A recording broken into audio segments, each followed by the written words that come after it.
नमस्कार, मी पूजा. द रिंगण लाईव्ह मध्ये आपलं स्वागत. माजी मंत्री तथा भाजपाचे लातूर जिल्हा ग्रामीणचे जिल्हाध्यक्ष बसवराज पाटील यांच्या लातूर येथील नवीन सुसज्ज कार्यालयाचे उद्घाटन महाराष्ट्र राज्याचे सार्वजनिक बांधकाम मंत्री तथा लातूरचे पालकमंत्री छत्रपती शिवेंद्रराजे भोसले यांच्या हस्ते करण्यात आले.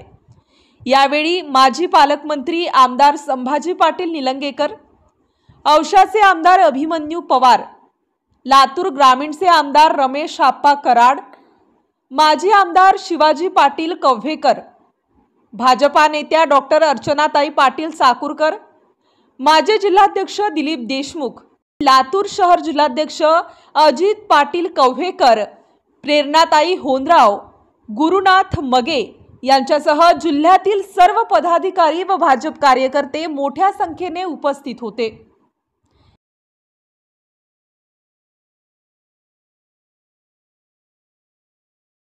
यावेळी बसवराज पाटील, अजित पाटील, अर्चनाताई पाटील, अभिमन्यू पवार, संभाजी पाटील व शिवेंद्रराजे भोसले यांनी आपले मनोगत व्यक्त केले. अत्यंत चांगलं कार्यालय या ठिकाणी उभा टाकले. कार्यालय कार्यकर्त्यांसाठी आल्यानंतर जिथं आपल्याला थांबता यावं, जिथून आपले जिल्ह्यातला कारभार करण्यासाठी येण्याचं एक ठिकाण राहायला पाहिजे. अत्यंत त्या पद्धतीचं कार्यकर्त्यांना लागणारं, आजच्या काळामध्ये लागणारी टेक्नॉलॉजी असते, तंत्रज्ञान असतं, या सर्व गोष्टीचा वापर करून मंडलाध्यक्षांसाठी, कार्यकर्त्यांसाठी जे सर्व सोयींनी सज्ज असणारं कार्यालय माननीय बसवराज पाटील साहेबांनी या ठिकाणी उभा केलंय. निश्चितपणे कार्यालय जर पाहिलं आपण, साहेब अजितरावांनी जे सांगितलं तेच गोष्ट खरी आहे. पार्टी, भारतीय जनता पार्टी ही कार्यालयातूनच चालते, घरातून कधी चालायला. आणि आज जे पक्षाचा वैभव आपल्याला त्या ठिकाणी दिसतं, हे वैभव ज्यांच्यामुळे ते म्हणजे कार्यकर्ता.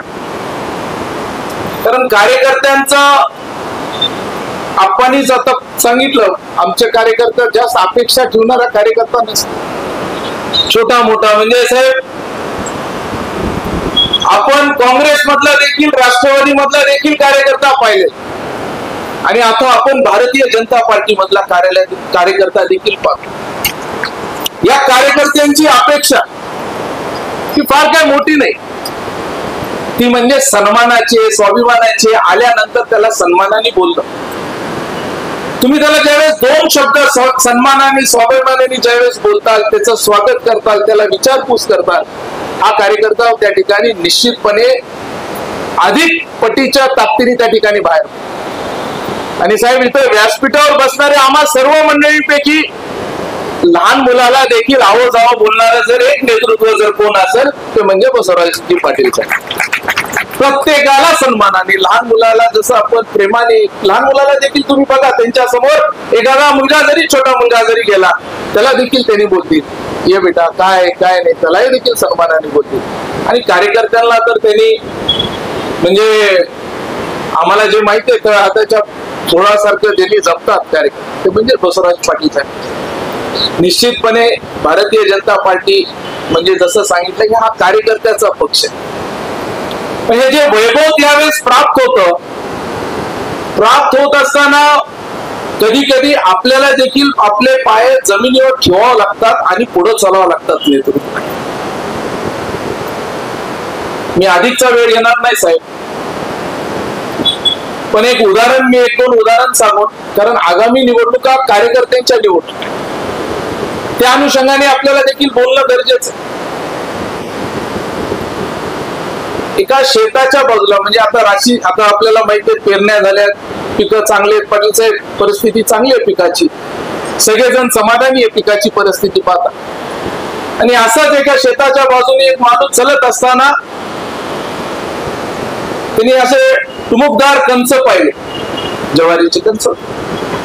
मग त्यांनी त्या शेताकडे पाहत राहिला आणि तिथं विचारणार, हे शेत कुणाच आहे? तर तिथे एक जण होता, तो शेताचा मालक होता, तो माझं शेत आहे आणि माझं शेत आहे, काळी माती आहे, असे अनेक वर्षापासून माझ्या ताब्यात असणारे शेत आहे, त्याच्यामुळे एवढं चांगलं पीक आहे. म्हणलं खरंच चांगलं पीक आलंय.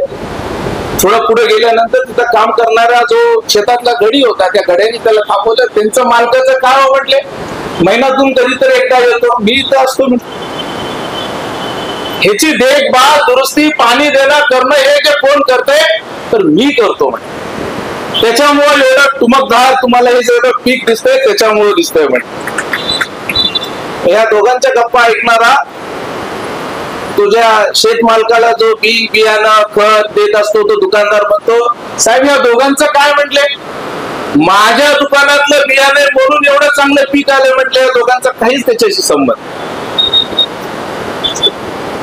मग त्याच्यानंतर या सगळ्यांच्या गप्पा जे असतात ते कणसातलं जे ज्वारीचं दाणं असतं ना, ते गप्पा ऐकत असते. ते त्या माणसाला म्हणते, साहेब माझ्यासारखा एक ज्वारीचा दाणा स्वतःला ज्यावेळेस काळ्या मातीमध्ये गाडून घेतो त्यावेळेस एवढं चांगलं पीक येतंय.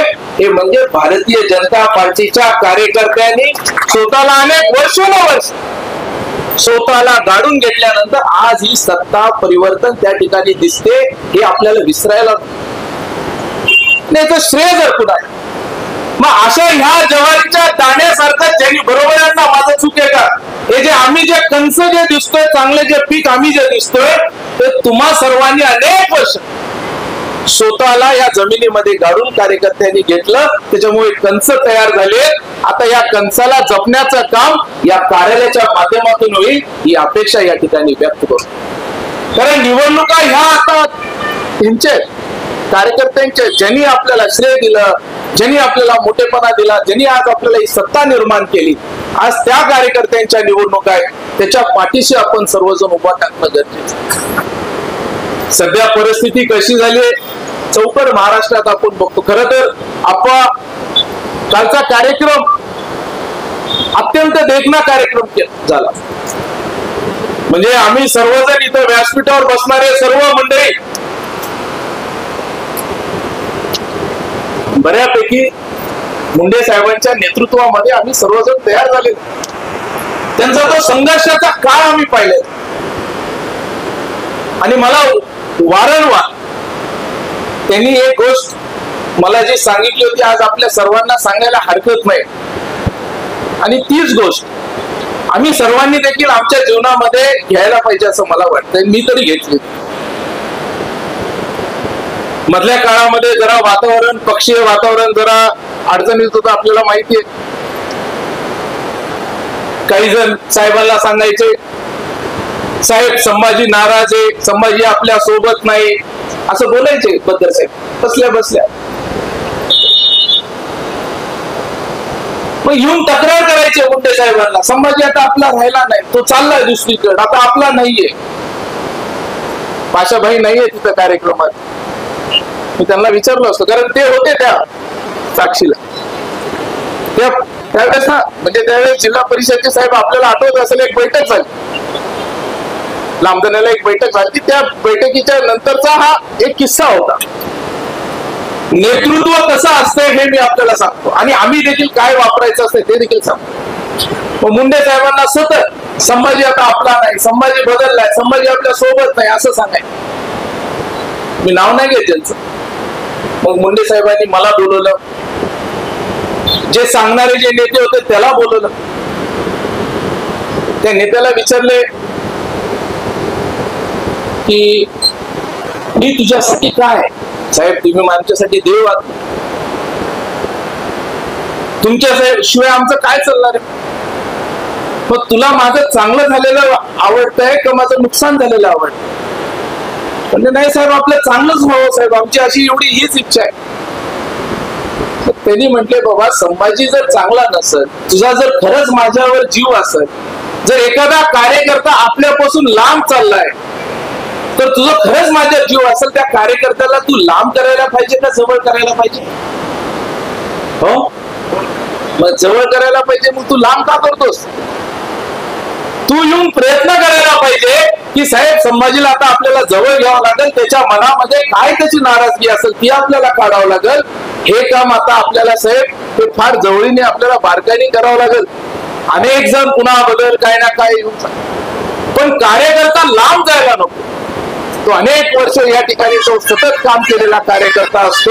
हे मुंडे साहेबांनी दिलेला, आणि मुंडे साहेबांनी मला देखील सांगितलं, संभाजी तुझी काय नाराजगी आहे, तुला काय वाटतं? म्हणलं साहेब काय नाही, आपण एवढं जर लक्षात घेतलं, एवढं ओळखून घेतलं की कुणीतरी आपल्याला, तुमच्या माणसाला तुमच्यापासून लाभ करतंय, हे जर तुमच्या लक्षात आलं, आम्हाला पुढे काहीच बोलायचं. खरं तर आज मुंडे साहेबांची आठवण सांगणं गरजेचं. आम्ही तो संघर्षाचा काळ, सगळेच काळ पाहिलेला आहे. राजे आपल्याला तेवढा त्यांचा सहवास तेवढा नाही लावला, पण आम्ही जवळून पाहिले. कुणी एखादा आला आणि म्हणला साहेब ते ग्रामसेवक आमचं काम करत नाही, मग साहेब राजे त्यांनी थेट फोन घ्यायचे, कोण आहे ग्रामसेवक लावा, आणि स्वतः डायरेक्ट बोलायचे, मी गोपीनाथ मुंडे बोलतोय, बरोबर आहे. आणि ग्रामसेवकाला पण तेवढ्याच हक्काने बोलायचे. आणि कुणी एखादा, आम्ही मजेत म्हणायचं, बरोबर आम्ही म्हणतो आप्पा, की एखाद्याचं काम अमेरिकेच्या राष्ट्रपतीकडे जरी असेल, त्यांनी येऊन साहेबांना सांगितलं, साहेब म्हणायचे लाव त्यांना फोन.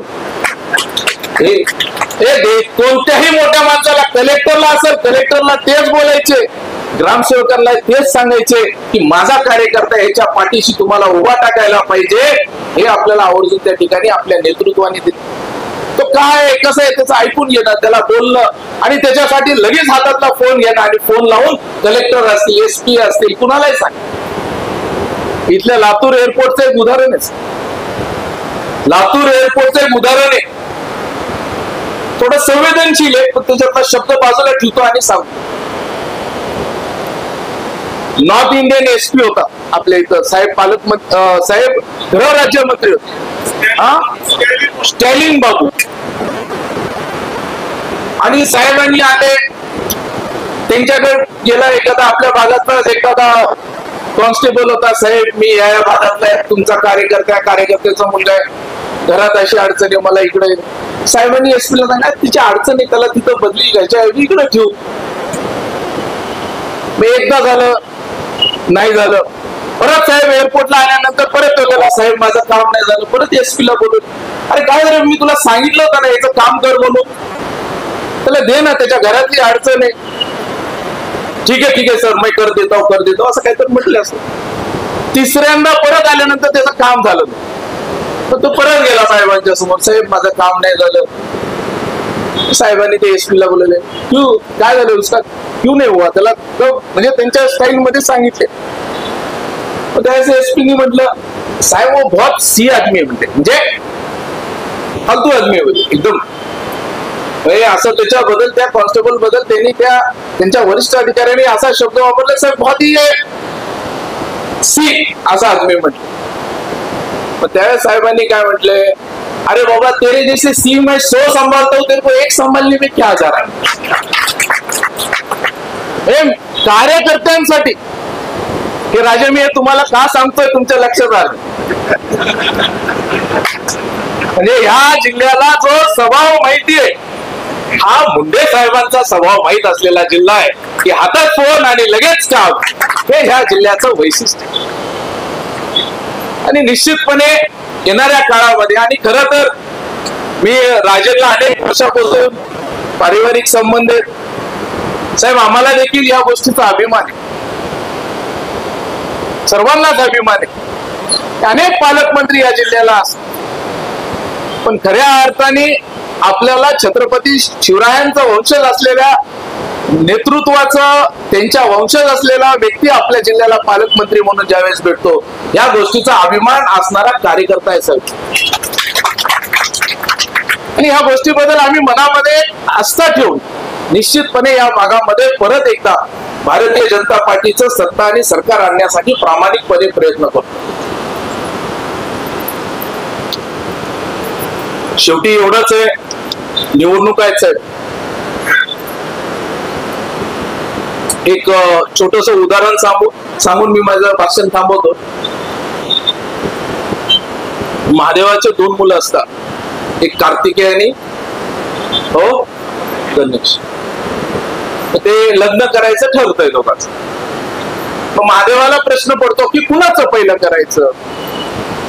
त्यांनी त्यांच्या साधूला बोलवतात, विचारतात. मग त्यांनी हे सांगतात की दोघांमध्ये एक शर्यत लावा, जो जिंकल ते चले. तुम्हाला गोष्ट माहित असेल सगळ्यांना. दोघांची शर्यत लावतात. म्हणतात की ज्यांनी ब्रह्मांडाचं परिक्रमा करत त्याचं पहिलं लग्न लावलं, आणि दोघांना वेगवेगळ्या दिशेने पाठवतात. गणपती बुद्धीचा देवता असतो, कार्तिकेयकडे मोर असतो, तो मोरावर बसतो, परिक्रमा करायला निघतो. गणेशाच्या लक्षात येतं माझं वाहन तर एकदम छोट आहे, मी तर परिक्रमा करू शकत नाही, बुद्धीचा देवता आहे. आणि मग त्यांनी काय करतं की आता माझं ब्रह्मांड म्हणजे माझे आई वडील, आणि ते दोघांचीच त्यांनी म्हणतात तुम्हीच माझे ब्रह्मांड, आणि त्यांची दोघांची प्रदक्षिणा घेतात. आणि शेवटी ते म्हणतं ह्यांचं म्हणणंही बरोबर आहे, आणि गणेशाचं लग्न लावतं. आजच्या राजकीय परिस्थितीमध्ये जरा वातावरण असं झालंय साहेब. आपल्याला बघत असताना नेतृत्वाच्या बाजूने जे बॉल फिरतील त्यालाच तिकीट मिळतंय, ही जी भावना आहे ही काढून टाकणं आता आपल्याला गरजेचं. म्हणजे आज एखादं पद पाहिजे असेल, एखादी गोष्ट पाहिजे असेल, तर आपल्याला नेतृत्वापर्यंत जावं लागतंय, त्यांच्या सोबतच त्यांच्या आजूबाजूला आपल्याला फिरावं लागतंय. असं ज्यावेळेस एखादी गोष्ट होती तर आपल्याला तिकीट मिळतंय, ही भावना अनेक लोकांच्या मनामध्ये. पण भारतीय जनता पार्टीमध्ये असं होत नाही. मला आठवतंय देवेंद्र फडणवीस साहेब काय म्हणतात की ज्याच्या घराच्या बाहेर सर्वात अधिक चपलेचा ढीग असेल अशाच कार्यकर्त्याला आपण तिकीट द्यायला पाहिजे, कारण त्याच्या इथं लोक तो काम करतो, लोकांना न्याय, आणि आपण खालीपर्यंत जावं लागत. अनेक चांगले कार्यकर्ते ग्रामीण भागात असतील, शहरी भागात असतील, चांगल्या माणसांना ज्यांनी अनेक वर्ष पक्षासाठी सतत झटलेले, अशा लोकांना आपल्याला बोलून तिकीट द्यावं. काय केलं आपण? सरकार असंच नाही आलं. आता कौतुक झालं सर्वांचं की बाबा आपण महानगरपालिका जिंकली, जिल्हा परिषद जिंकली, पण जिल्हा परिषद महानगरपालिका जिंकत असताना आपण तिकीट देत असताना आपल्या आजूबाजूला त्याला तिकीट दिलं का आपण? आम्ही काय केलं की कार्यकर्त्यांपर्यंत गेलो, खालीपर्यंत गेलो, ज्याचा लोकांमध्ये समाजामध्ये ज्याची चांगली भावना आहे अशा माणसांना बोलून घेऊन आम्ही त्या ठिकाणी. इथं बसवराज पाटील साहेब आहेत. साहेब तुमच्याकडे मी आलो होतो, तुम्ही आला नव्हतं. इथं संजय दोरवे असतील, इथं रामभाऊ तुमच्याकडे आलो होतो. हे दोघं पण चांगले कार्यकर्ते, त्यांच्यापर्यंत आम्ही गेलो होतो, तुम्ही या, हे पक्षाचे चांगले करतो. रामभाऊ बरोबर आहे राहुल. ह्या पद्धतीने आपण ज्या ज्या भागातले चांगले पदाधिकारी अनेक वर्ष इथं बसलेत, मामा धोंडीराम मामा यांनी तर म्हटले नाही मी घरीच बसणार आहे. सांगा तुम्ही आलतात का तिकीट द्यायला? मी आलो. मी त्यांच्यापर्यंत जाऊन त्यांना सांगितलं की चांगलं नाव आहे, समाजामध्ये चांगलं नाव आहे, जे समाजामध्ये चांगली बांधिलकी आहे, अशा चांगल्या लोकांना आपण त्या ठिकाणी आणायला पाहिजे. जर चांगले लोक या राजकीय क्षेत्रामध्ये काम करतील, आणि भारतीय जनता पार्टीचं हेच काम, त्यामुळे अशांना आपण निवडणुकीमध्ये संधी देण्यासाठी सर्वजण मिळून एक ताकदीने, एकत्रित, एक विचाराने, एका दिशेने आपण प्रयत्न करूया. निश्चितपणे त्या ठिकाणी आपण निवडू. आता हे आज मी आता ताईंनी बोलत असताना ऐकलं, आम्ही देशमुख, राहुल गांधी जे चालले ते बघा, आपलं सरकार मोदी साहेब अत्यंत चांगलं काम, देवेंद्रजींच्या नेतृत्वामध्ये महाराष्ट्र प्रगती करता, यांच्याकडे कोणत्या प्रश्नाचे उत्तर नाहीये. आज इंग्लिश मध्ये एक म्हण आहे, when you can't convince then confuse. जर तुम्हाला लोकांना समजवता आलं नाही तर संभ्रम निर्माण करा. तर सध्या जर राहुल गांधी या देशामध्ये काय करत असतील तर संभ्रम निर्माण करण्याचं काम राहुल गांधी करत आहेत, हे मला आवर्जून सांगायचं. आणि काय बोलतो काँग्रेसवाले, काय आम्ही देशमुख म्हणतो की लोकशाहीचा खून केला, लोकशाहीचा खून केला. डीसीसी बँक यांनी मागच्या 40 वर्ष, किती वर्ष झाले डीसीसी बँकेला? 30 वर्ष झाले. किती वर्ष झाले? 40 वर्ष झाले. 40 वर्ष लोकशाहीचा खून केला जातोय. माझं आव्हान आहे, धीरज देशमुखला तर सोडा, मी त्यांच्याबद्दल बोलत नाही, त्यांना त्याच्यातली माहिती नाही. माझं आव्हान आहे, ज्यांना सहकार महर्षी म्हणून म्हटलं जातंय, सन्माननीय दिलीपरावजी देशमुख साहेब, त्यांना त्याच्यातला अभ्यास आहे. त्यांनी म्हणतात ही बँक ही शेतकऱ्यांची बँक आहे असं त्यांनी म्हणतात, शेतकऱ्यांच्या हितासाठी बँक आहे अशी त्यांनी म्हणतात. माझं त्यांना आव्हान आहे, एकाच व्यासपीठावर पत्रकार मध्ये त्यांनी पण येऊन सांगावं की लातूर डीसीसी बँक ही शेतकऱ्यांची बँक आहे. त्यांनी तसे पुरावे द्यावं, ही बँक शेतकऱ्यांची बँक आहे. त्या बँकेमध्ये 100 रुपये असतील तर 80 रुपये त्यांच्या घरामध्ये कर्ज वाटप केलेलं आहे. मांजराला दिलेलं आहे, जागृतीला दिलेलं आहे, अॅग्रो ते कोणतंही टेक्नॉलॉजी देश अॅग्रोला दिलेले हे कर्ज वाटप शेतकऱ्यांचे पैसे जमा करून स्वतःच्या संस्थेला देण्याचं काम 80% जास्त बद्दल साहेब, त्याच्यापेक्षा जास्त सर्व पत्रकार म्हणतो 80% जास्त हे पैसे त्यांनी स्वतःच्या संस्थेला वाटप केलेले आहेत. आणि काय घोषणा केली की आम्ही 5 लाखापर्यंत शेतकऱ्यांना कर्ज वाटप करू बिनव्याजी. एक शेतकरी दाखवायचा त्यांच्या घरातला सोडून की ज्याला 5 लाखाचा त्यांनी आहेत तो इथं ज्याला दिलेत आहेत का दाखवा. एक सापड एक नाही. हा बुरका घातलाय. आणि राजा माझी विनंती आहे तुम्ही सरकारमध्ये ह्या लोकांना जी आवड दिलेत ना सहकारची चांगली बँक चालवली म्हणून, कशाची बँक चालवली आहे त्यांनी स्वतःचे घर चालवले, त्यांच्या स्वतःचे कुटुंब चालवले. ही डीसीसी बँक किती आम्ही बोलावं असं काही नाही. कर्ज देत असताना पाटील साहेब आपल्याला माहिती आहे कर्ज देत असताना शेतकऱ्याचं डिपॉझिट आपण कट करतो का नाही किती 20%. ते 20% कट करत करत करत जवळपास 2,500 कोटी रुपये यांच्याकडे जमा झाले. ते कुठे गेले ह्याचा प्रश्न हे देखील आता आपल्याला येणाऱ्या काळामध्ये बघावं लागणार आहे, लक्ष घालावं लागणार आहे. अभिमन्यूजी आपण सर्वजण मिळून याच्यात जर लक्ष घातलं तरी शेतकऱ्याची बँक शेतकऱ्यांच्या ताब्यामध्ये आपल्याला आणता येईल. हे सर्वांनी आपण त्या ठिकाणी ठरवावं. आज या कार्यालयामध्ये आपण एखादा संकट करू. माननीय अध्यक्ष महोदय, जिल्हा परिषद महानगरपालिका या संस्था याच्याबद्दल कुणाच्या मनामध्ये प्रश्नचिन्ह नाहीये. जर भारतीय जनता पार्टीचा झेंडा जर आपल्याला फडकवायचा असेल तो म्हणजे जिल्हा मध्यवर्ती बँकेवर आपल्याला फडकावं लागणार आहे. हे आपण सर्वांनी लक्षात घेणं गरजेचं. आणि खरंच पाटील साहेब आव्हान करा या एका व्यासपीठावर जिल्ह्यामध्ये ही जिल्हा मध्यवर्ती किती सांगतात हो, किती आवड घेतात, किती घेतात, काहीतरी खरंय का तथ्य आहे का तुम्ही त्या बँकेत होता हा. आणि अशांना येणाऱ्या काळामध्ये आपल्याला यांच्यापासून सावध सर्व शेतकरी. आणि आम्ही ठरवलंय त्या दिवशी आमची बैठक होती माननीय देवेंद्रजी फडणवीस साहेबांनी आमची बैठक घेतली. आम्ही बैठकीत काय म्हटलो अभिमन्यूजी आपण सर्वांनी काय ठरवलं की आता बँकेमध्ये यांनी लोकशाही म्हणतात ना, मतदान करणारे कोण यादी कोण फायनल करतं त्यांनीच करतात, उमेदवार कोण फायनल त्यांनीच. आता सरास जर तुमच्यामध्ये क्षमता असेल सर्व या मीडियाच्या माध्यमातून माझं आव्हान आहे जिल्हा मध्यवर्ती बँकेमध्ये जो शेतकरी जो कर्जदार आहे याला मतदानाचा अधिकार तुम्ही द्या.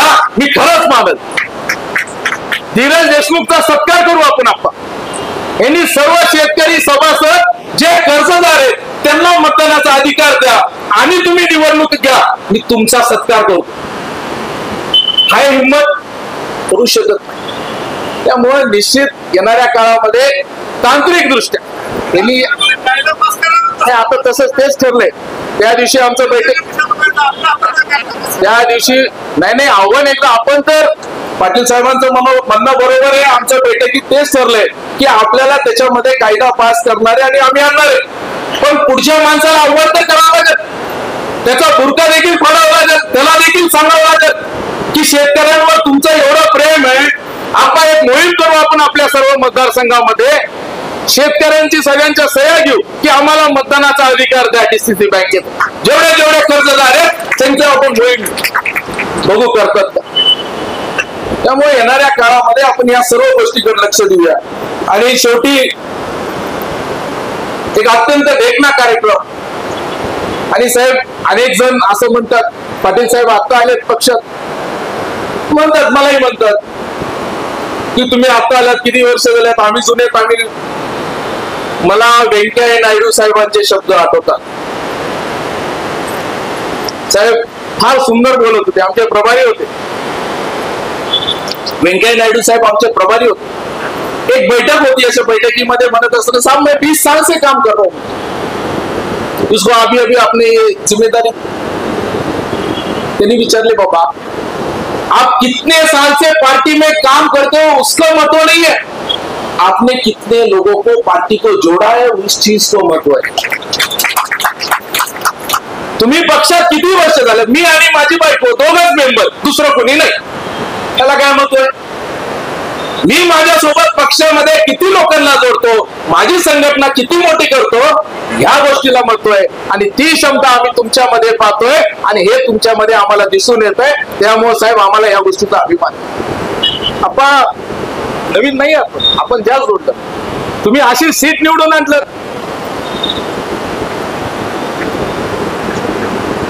काय म्हणजे खरं तर कौतुक आहे. आपण थोडं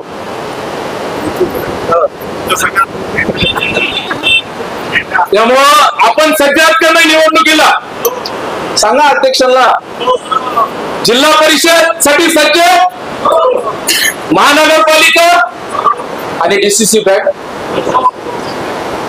तेव्हा निश्चितपणे राजे, हा जिल्हा, या जिल्ह्याचं कौतुक आहे. एकेकाळी काँग्रेसमय म्हणणारा हा जिल्हा होता. आणि खरं तर काही आताच बोलत असताना कुणी सांगितलं की बाबा man in a wrong party, असं अटलजींनी साहेबांबद्दल बोलले होते, चाकूरकर साहेबांबद्दल. चाकूरकर साहेबांना त्यांच्या मर्यादा आहेत, त्यांना काही गोष्टी करता येत नाही, पण त्यांनी आपल्याला त्यांच्या माध्यमातून आपल्याला जे good person in a good party हे आपल्याला त्यांनी त्या ठिकाणी आपल्याला दिलेलं आहे. त्याच्यासाठी परत एकदा ताई आपलं कौतुक आहे. सर्वजण मिळून एकत्रित, एक विचाराने, एक ताकदीत. आमच्या एका कार्यक्रमामध्ये आम्हाला मोदी साहेबांनी सांगितलं होतं की इथं फिल्टर लावा म्हटले. आता आम्ही सगळ्यांनी फिल्टर लावला. कुणी काही सांगितलं, आप्पा असं म्हटले, आम्ही फिल्टर लावलं. डायरेक्ट आप्पाला विचारतो. अभिमन्यू असं म्हटलं, अभिमन्यूला विचारतो काय झालं, हे सांगितलं होतं बैठकीत. त्यांनी आम्हाला सांगितलं होतं फिल्टर लावा. डायरेक्ट कुणी कानात सांगत तर त्याच्यावर विश्वास ठेवू नका. डायरेक्ट तुम्ही संपर्क करा आणि विचारा, आणि त्याच्यातून खरं काय खोटं काय माहिती नाही.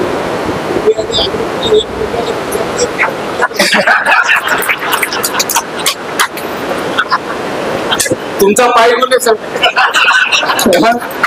तुमचा पाय गुन्हे साहेब, तुम्हाला आमच्या दोघांचं जेवढं जवळचं नाते कुणालाच माहित नाही. त्यांनी बोलत बोलत भाषणामध्ये सांगितले दोघांनी एवढे किस्से कुणाचेच नाहीये.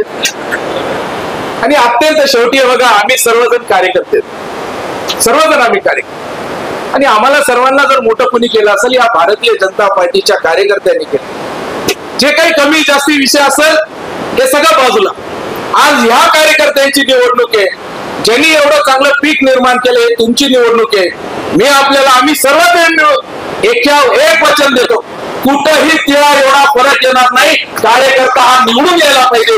पूर्ण ताकदीने साम दाम दंड सगळ्या गोष्टी कार्यकर्त्यांच्या मागे उभा टाकू, हा शब्द या निमित्ताने देतो आणि माझे 2 शब्द थांबवतो. जय हिंद, जय महाराष्ट्र.